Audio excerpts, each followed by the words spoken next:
On se dit tout. C'est l'interview politique du média Pluriel Info. Francis Parny, nous sommes aujourd'hui avec vous aux amphis de la France Insoumise et il faut absolument vous présenter.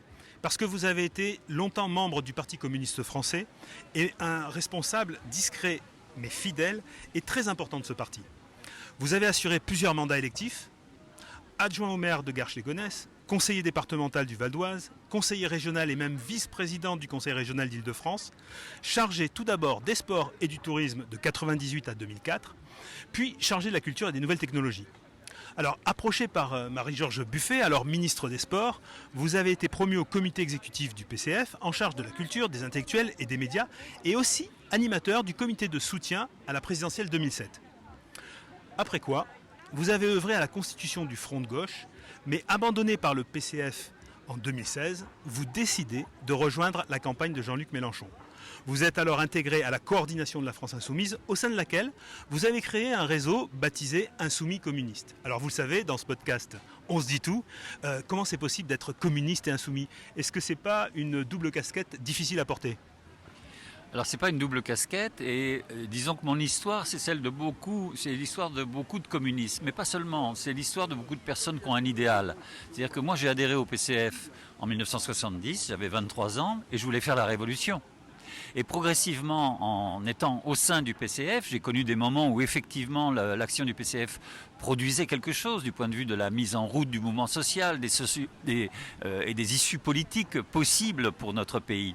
Mais progressivement, je me suis rendu compte que le PCF n'avait plus la portée qu'il avait au départ, notamment parce qu'il s'était allié avec la social-démocratie et que donc il avait perdu toute audience révolutionnaire d'une certaine manière. Et à la fin, son activité se résumait à défendre son patrimoine, principalement son patrimoine d'élus. Vous avez évoqué le fait très important pour moi que j'ai été auprès de Marie-Georges Buffet pour l'aider à créer le Front de gauche, par exemple. Et quand Pierre Laurent a pris la suite de Marie-Georges Buffet, j'avais toujours cette responsabilité. Mais Pierre Laurent refusait toutes les propositions de Jean-Luc Mélenchon pour que le Front de gauche devienne un organisme propre, autonome, qui se développe non pas sur une forme de parti politique, mais sur une forme d'une organisation populaire. Il n'en voulait pas. Et donc, peu à peu, je me suis rendu compte qu'il refusait cette issue, en quelque sorte, à l'impasse dans laquelle se trouvait le Parti communiste français. Et comme vous l'avez dit justement, c'était la campagne de 2017 de Mélenchon qui se préparait et que le PCF hésitait à soutenir Jean-Luc Mélenchon alors qu'il avait été le candidat du Front de gauche 5 ans avant, c'est là que j'ai décidé de rejoindre effectivement la campagne de Jean-Luc Mélenchon. Mon histoire, c'est celle de plein de communistes. C'est une histoire, encore une fois, d'idéal. Je pense à autre chose. J'ai lu récemment un livre de Jean-Paul Saucède sur l'engagement de Français dans le sud de la France aux côtés des républicains espagnols.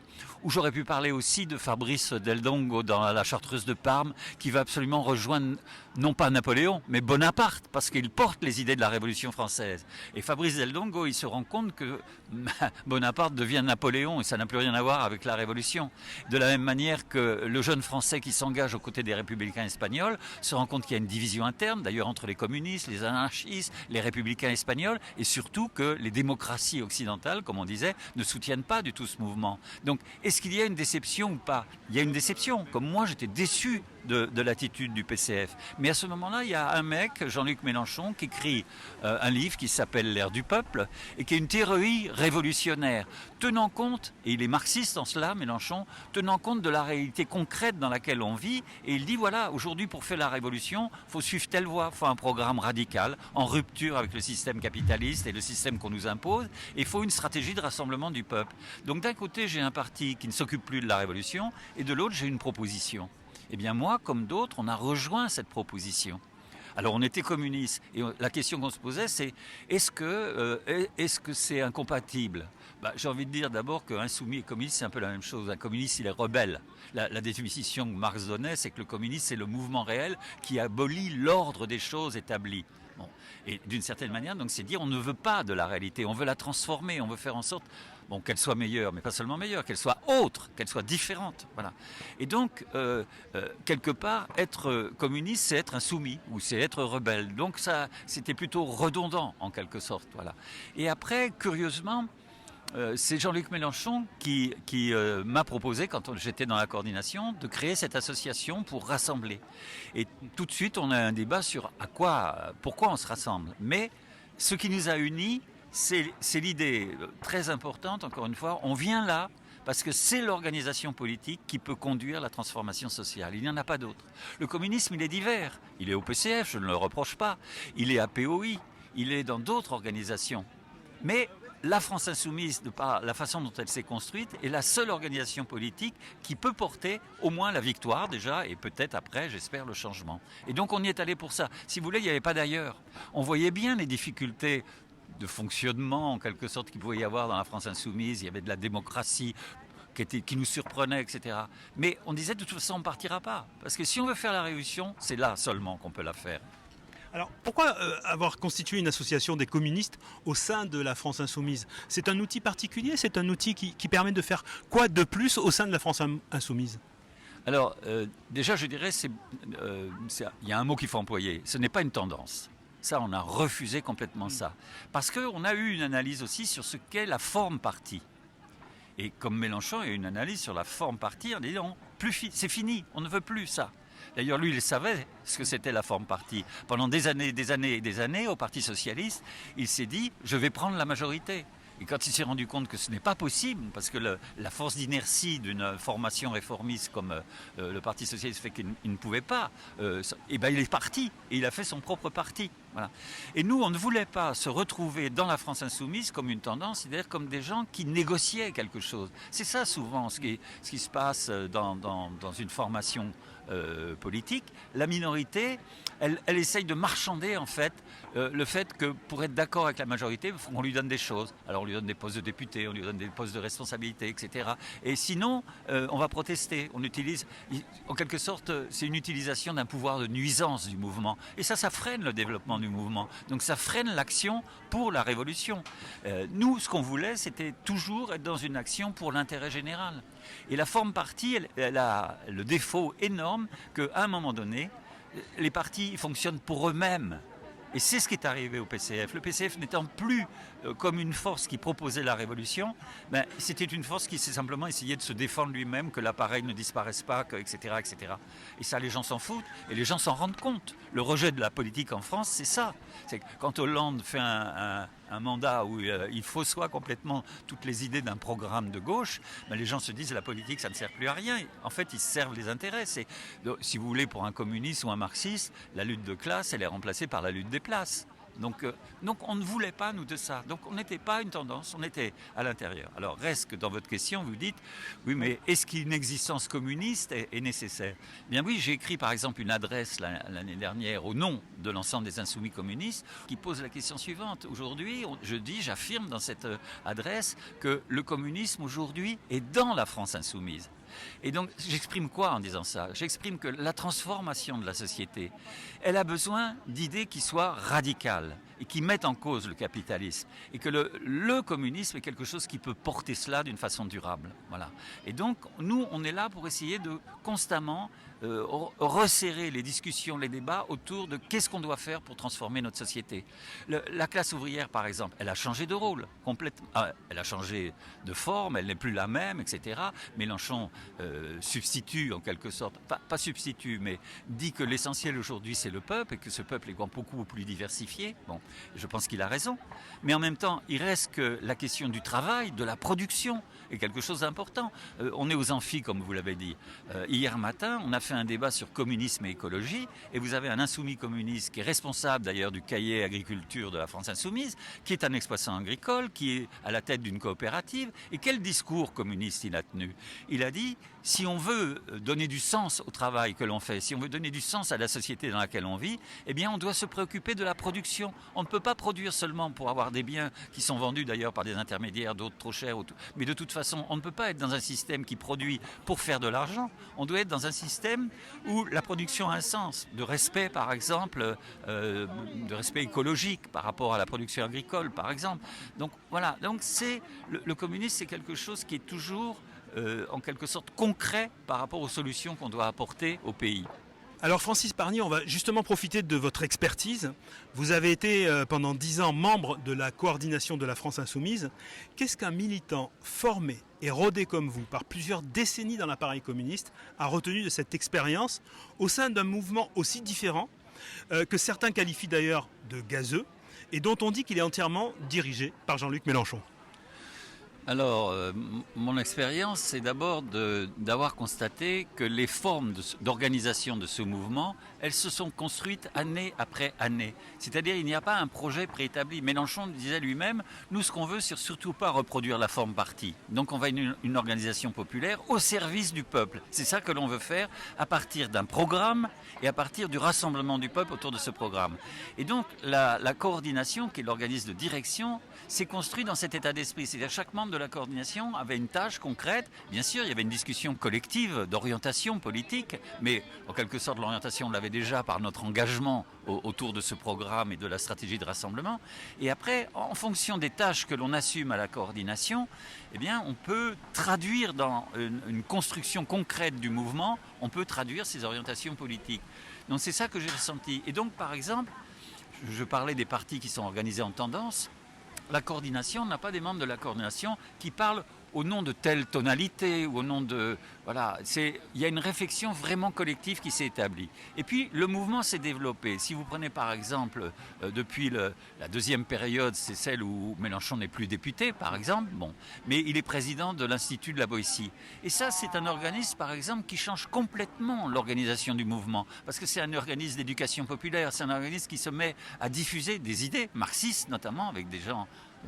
nous, on a eu la chance ce matin, dans notre Assemblée Générale, d'accueillir Tatis Kouvelakis, qui est un philosophe, qui est un grec, qui a un parcours révolutionnaire, enfin entre guillemets, important, qui collabore donc comme formateur à l'Institut La Boétie, qui fait des cours sur le marxisme. Et il nous a rejoints parce qu'hier, il est venu dans le débat, il a découvert, il a dit « Ah, je me croyais tout seul comme communiste dans la France Insoumise. Et j'ai vu que vous existiez. Et c'est intéressant parce que moi, je suis à la France Insoumise car je suis communiste. » C'est le nom d'un spot qu'il diffuse. Voilà.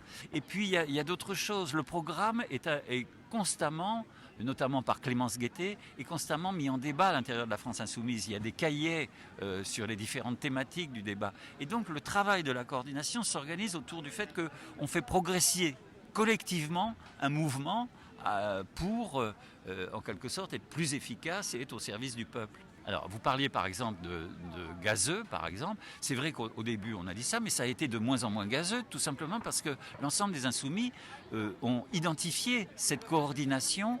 Et maintenant, aujourd'hui, alors vous le disiez aussi, est-ce que c'est seulement Mélenchon? Maintenant, aujourd'hui, l'ensemble des Insoumis, mais même en France, connaissent Bompard, connaissent Mathilde Panot, connaissent Clémence Guettet, connaissent Aurélie Trouvé, qui est présidente de la commission économique, connaissent Éric Coquerel, qui est président de la commission des finances à l'Assemblée nationale. C'est-à-dire qu'aujourd'hui, il y a un paysage qui a été constitué, construit par Jean-Luc Mélenchon, il faut bien le dire. Il a en quelque sorte mis en place une génération qui est reconnue par les Insoumis et qui fait que ce qu'à Dieu ne plaise, si je peux invoquer Dieu, s'il disparaissait, ben non, il y a la suite, ils sont là, ils sont présents. Vous voyez. Et donc, c'est concret ça, ce n'est pas gazeux du tout. Et le fonctionnement en plus, je dirais en bas, au niveau des groupes d'action de la France Insoumise, comme ils ont la liberté totale de s'organiser comme ils veulent. Bien sûr, ils peuvent être les relais de campagne nationale qui sont organisés par la France Insoumise, mais ils peuvent décider par exemple de faire un café populaire où ils discutent avec 30 personnes dans un café du village où ils sont et où ils font de la politique d'une façon interactive, d'une façon tout à fait autre. Bon, et ça, l'organisation le permet. Donc il n'y a pas une structuration avec des chefs partout, le chef national, le chef régional, le chef départemental, le chef de la ville, etc. Non, les Insoumis peuvent s'organiser sur leur groupe d'action comme ils le veulent. Ça pose problème des fois de coordination, etc. Bon, on essaye de les régler. On a créé des boucles départementales qui n'existaient pas. Donc vous voyez, le mouvement se structure. Et le mouvement structure autour de la façon de comment on peut être plus efficace à défendre notre programme, à rassembler le peuple autour de ce programme et à être prêt dans les échéances électorales, à être présent dans les luttes. Voilà. Donc c'est vraiment un outil au service du peuple. Ce n'est pas une proclamation de Jean-Luc Mélenchon. C'est un outil au service du peuple. Alors, vous l'avez cité, Clémence Guettet, l'Institut de la Boétie. Le cœur vraiment de ce mouvement, aujourd'hui on a l'impression, l'afflux sanguin de ce mouvement, c'est l'Institut de la Boétie au sein des Insoumis? Alors, je pense qu'il faut modérer un peu, mais je pense qu'il a pris une place considérable parce que, si vous voulez, à partir du moment où on fait de l'éducation populaire, on partage aussi des savoirs. et on est de façon interactive, etc. Mais avant tout, on partage des savoirs. Et c'est très important qu'une organisation politique partage des savoirs. C'est-à-dire, l'objectif, c'est quoi? C'est de faire en sorte que le maximum de militants individuels soient des émetteurs politiques. Et nous, communistes, d'ailleurs, on a une certaine expérience par notre travail, de porte-à-porte, par exemple, ou de choses comme ça, qu'on a apporté. Aujourd'hui, le porte-à-porte, c'est une pratique courante dans le mouvement des Insoumis. Mais ce n'était pas le cas encore il y a 5 ou 6 ans. Nous, on avait cette habitude-là de porter cette parole. Si vous voulez, quand on est militant, jeune, nouveau, dans une organisation politique, on pense qu'on va avoir une difficulté à s'exprimer, etc. Et on oublie que le fait de bénéficier d'une réflexion collective fait que quand on croise quelqu'un au porte-à-porte sur un marché, dans une entreprise, de toute façon, on en sait plus que lui. C'est pas avoir la grosse tête que de dire ça. Mais on a une expérience qu'on en sait plus que lui. Et on va apprendre de lui des choses, mais on va lui apprendre des choses. Voilà. Et ça se travaille. Et l'Institut de la Boétie, de ce point de vue, c'est un élément très important. Je ne dirais pas central, moi je pense que c'est... Mais c'est un élément très important parce qu'il diffuse le savoir révolutionnaire qui s'accumule dans la France insoumise. Il le diffuse au maximum de militants. Alors, justement, parlant de militantisme, Francis Parny, vous avez 55 ans de militantisme révolutionnaire. Est-ce que ces 55 ans de militantisme révolutionnaire vous conduisent-ils à donner raison à Gramsci, qui disait qu'il fallait allier le pessimisme de l'intelligence à l'optimisme de la volonté? Alors, plus simplement, pensez-vous, comme Jean-Luc Mélenchon, que la crise profonde actuelle peut offrir l'opportunité historique de tout changer? Alors, les deux phrases que vous citez de Gramsci et de Mélenchon, moi je ne les assimilerai pas. C'est pas la même chose, parce qu'ils ne parlent pas de la même réalité.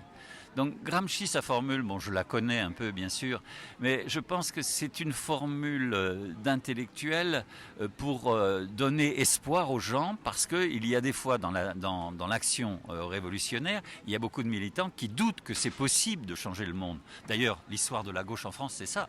Le réformisme, la social-démocratie, bon, c'est ça. On ne peut pas changer. On est bien obligé de s'accommoder du capitalisme. Et donc, on va le changer un petit peu. Hein. Il n'y a pas que le PS, d'ailleurs, je vais dire une chose méchante, mais il n'y a pas que le PS ou Europe Écologie Les Verts. Il y a aussi des gens comme Ruffin qui disent on va changer un peu la vie. Vous voyez. Et ça, je trouve que c'est dramatique, parce que changer un peu la vie, c'est quoi? C'est aider les familles qui ne mangent de la viande qu'une fois par semaine à ce qu'ils en mangent 2 fois par semaine au lieu d'une. C'est pas ça la révolution. Vous voyez. Donc, mais il y a cette tendance-là. Donc, et en plus, l'histoire fait que les partis communistes en particulier, dans le monde occidental, ils ont quand même tendance à disparaître en audience, à ne plus exister véritablement. Donc, il y a une sorte de déception révolutionnaire. Alors, ce n'était pas le cas au moment où Gramsci parle. Mais je pense que sa phrase renvoie à cette idée, oui, si on veut être réaliste, etc., on voit que c'est dur.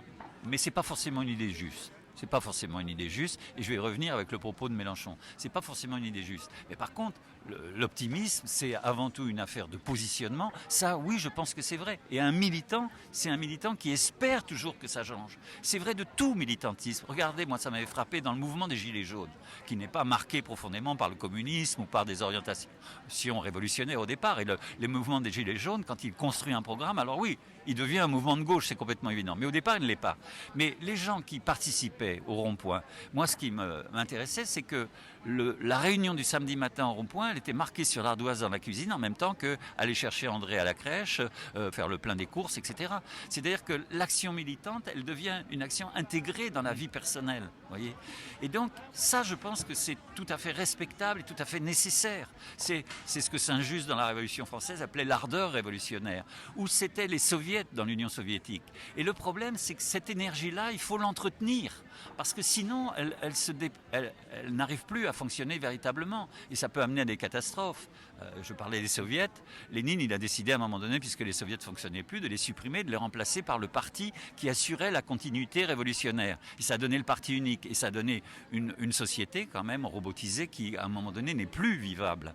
Donc, oui, il faut trouver toujours les moyens d'entretenir l'ardeur révolutionnaire et donc de faire en sorte qu'on puisse donner à l'ensemble du peuple la possibilité qu'il s'investisse en ayant le sentiment qu'il va réussir des choses, qu'il va faire des choses qui sont intéressantes. Vous voyez.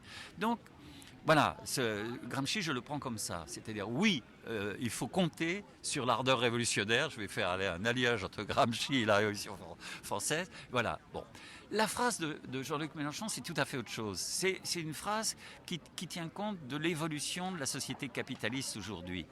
Et cette évolution, elle est de plus en plus effroyable. C'est-à-dire que le capitalisme détruit des vies humaines, détruit des salariés, mais détruit aussi nos écosystèmes, par exemple. Et on sait bien que si on ne change pas les choses, on va vers une catastrophe immense. Bon. Et ce que dit Mélenchon dans cette force du peuple, c'est que le peuple aujourd'hui en a conscience, il en prend conscience. Le mouvement du 10 septembre, c'est pas autre chose que ça. On verra ce que ça donne.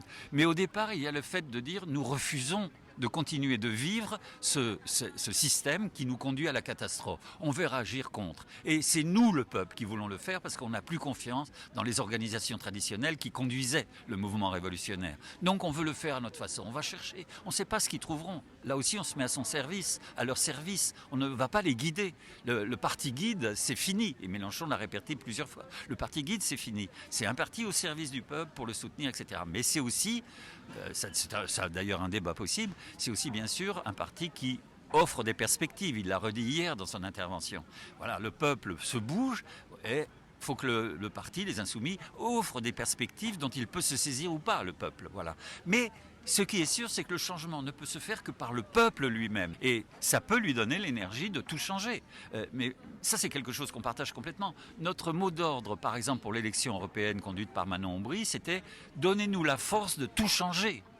Vous voyez, c'est là d'ailleurs que Ruffin avait répondu « Changez un peu, ça serait bien ». Voilà. Non, il y a une radicalité, si vous voulez, qui s'exprime dans le peuple français aujourd'hui, qui est en osmose complète avec ce qu'est la stratégie de LFI. Quand on parle de programme de rupture, c'est parce qu'on dit on ne peut pas ammoder ce système, on ne peut pas gagner un peu, c'est pas vrai. Le réformisme, c'est terminé, ça ne marche plus. Le capitalisme n'a plus rien à donner, même des miettes, à la population et au peuple. Donc, on ne peut trouver une solution que dans la rupture. Et ça, je pense que le peuple le comprend. Les résultats de la France insoumise dans les quartiers populaires, alors qu'ils ne votent pas dans des tas d'élections, mais qu'ils votent par exemple à l'élection présidentielle ou à l'élection législative, c'est parce qu'à un moment donné, ils se disent « Oui, là au moins, il y a quelque chose de nouveau, il y a quelque chose en rupture avec ce que l'on connaît, peut-être que ça vaut le coup de tenter ». Voilà. Mais un Hollande peut se présenter sous 10 formes différentes. Le peuple n'y croit plus, c'est terminé. Voilà. Donc cette radicalité, c'est ça qui permet au peuple de tout changer. À nous essayer de l'aider à ce qu'il puisse le réaliser pleinement. Alors Francis Parny, un dernier mot. Un dernier mot ? Oh là là, il n'y a jamais de dernier mot. Peut-être c'est ça que je peux dire. Il n'y a jamais de dernier mot, il y a un engagement commun et on le continue.